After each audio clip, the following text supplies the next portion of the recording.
Hello, it's Reija, and welcome to another Top 5 Wednesday. This week's topic is your favorite polarizing books. As usual, I'll leave the link to the Goodreads group down in the description. Now let's get cracking.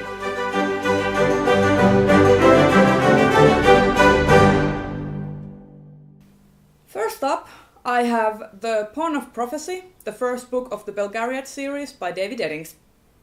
And this book series is generally most loved by fans. Like if you check any other work of Eddings, they usually tend to garner less favorable reviews than this one. But even in this, people tend to either really like it or dislike it. Like they can see the tropes, they can see all the cliches that Eddings relies on. Like there's a prophecy, there's a stone, there's people connected to the stone and they have prophecy names and all that jazz. It's like in every Eddings book series, in every one. And this is actually the one that started them all. So that's why this book is a lot more loved than the other book series that Eddings wrote. But even so, there are a lot of haters.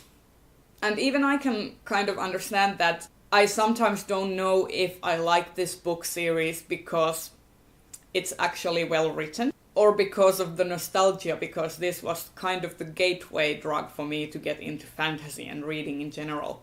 I have reread it when I was I first read it when I was something like 13 or 14. And I have reread it since, and it kind of gets sillier. It gets sillier with every reread. So I have come to understand why people would hate it, but I can't hate this book series. I love it. Next up is Troll, a love story by Johanna Sinisalo. And this book is a story about Mikael, or Angel, a young photographer who finds a troll cub that's injured and takes it home with him. And this book is told from the perspective of multiple point of view characters, and it alternates between the point of view characters kind of navigating the world and the main character reading like news clippings. Like there's news clippings and library books and documents that kind of tell us that the main character is trying to piece together information about the troll and how to take care of him. Because the trolls in this story are endangered animals that live in the forests of Finland. And boy oh boy, this book really has only like 2-star reviews or 4-star reviews on Goodreads. Like, there is really no in between. And even among my friends, I'm probably the only one who likes this book. Like, every time I talk to people about this book, which I love, people say that it's gross, that it's horrible, it has bestiality, which, well, yeah, it maybe kind of does a little. You'll have to read it for yourself to really get to the good parts. But I have not encountered a single person in real life who has liked this book. Unless I'm counting myself. People usually don't like this book. But in the review department, I've seen a lot of derision, like people seem to really love it too. And I would recommend it. It has a very interesting story, it is very well written, and it has an English translation out. So if you happen to find it, then do pick it up, like borrow it from a library or something and give it a read, because it is generally very good, even if it gets a lot of hate. Next up, we have A Feast for Crows and A Dance with Dragons by George R. R. Martin. And I'm including these as one book, even if there was 6 years between the publishing of these, because they were really meant to be one huge book. The fans of The Song of Ice and Fire generally are very divided when it comes to these books. Either people really appreciate them and really love them, or they think that they're boring, they have pacing issues, they're like horrible, and they were struggling to trip through these books. Which I find kind of funny, because Feast for Crows is actually my favorite book of the series. And I think that the division comes from the fact that A Storm of Swords, which was the book that preceded these two, was very action-packed. There was the red wedding, there was the purple wedding, there was a lot of shit happening. Like, everything went down in that book, almost too much. It was a lot to handle. And then these two come out, and they're very character-driven. There is a lot of things happening, but the things are happening mostly in the characters' heads. Like, people are very introspective in these books.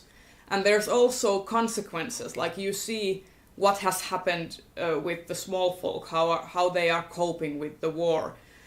And that is something that was definitely needed, because otherwise you kind of get a feeling like, yeah, there's a lot of things going on, but since there are no consequences, it's not really substantial.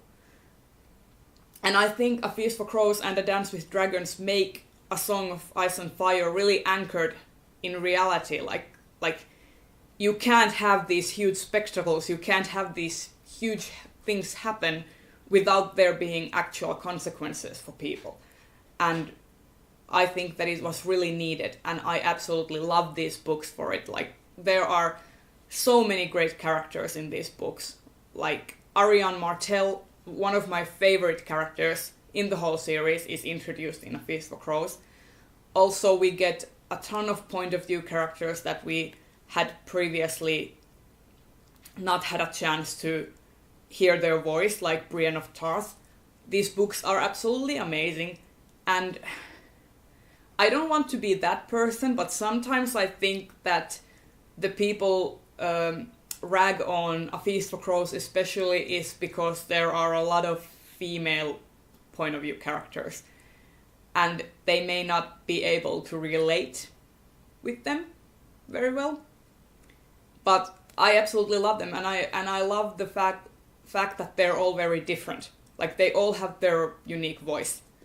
And I definitely recommend the whole series. Like, if you can get past the fact that Martin writes in a very descriptive manner, and his writing tends to be kind of long-winded, and that the books are generally like 1,000 pages long, I would recommend you read every book, and especially read these two when you get to them, because they bust so many tropes, they are so great, and yeah, they're just a treat.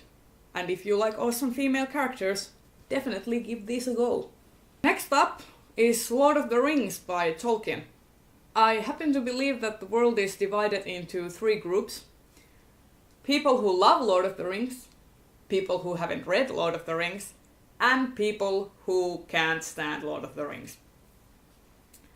And I don't know what to tell you. I really love Lord of the Rings.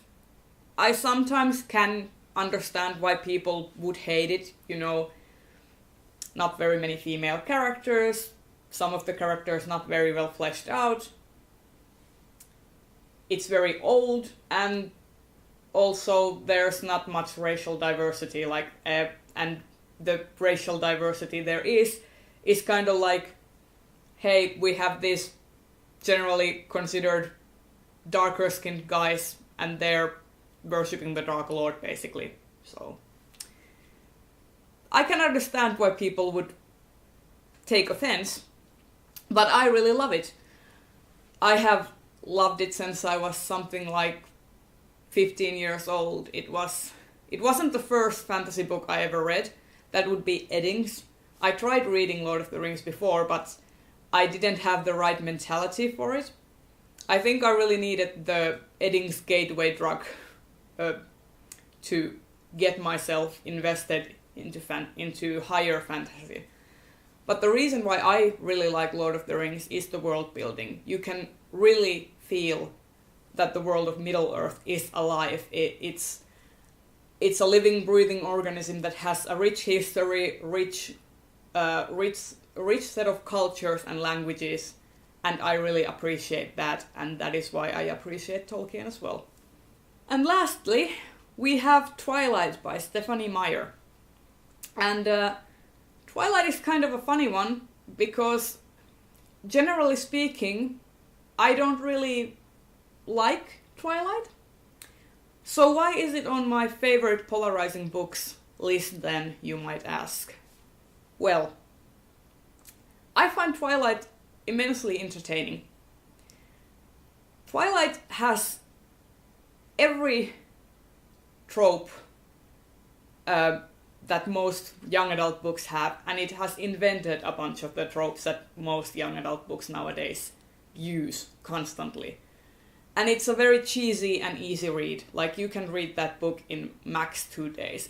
It's very easy. And it's kind of a book that you love to hate. And I get so much satisfaction out of reading it because it's immensely entertaining, and it gives me... It raises a lot of emotions in me, and that's one of the things that I really like about it. Even if the emotions sometimes are not positive. And I also think that Twilight has a really important place in our collective pop culture history, because it's basically its own generation's Harry Potter. It made a lot of young kids invested in books and made them pick up a book and read it and then continue reading other books. So I appreciate it for that. And that is why it's one of my top favorite polarizing books. So that has been my top 5 for this week. And if you have your own set of polarizing books that you would want to mention, please leave a comment down below, and we'll see if we can get a discussion going on. And I'll see you in the next one. Bye!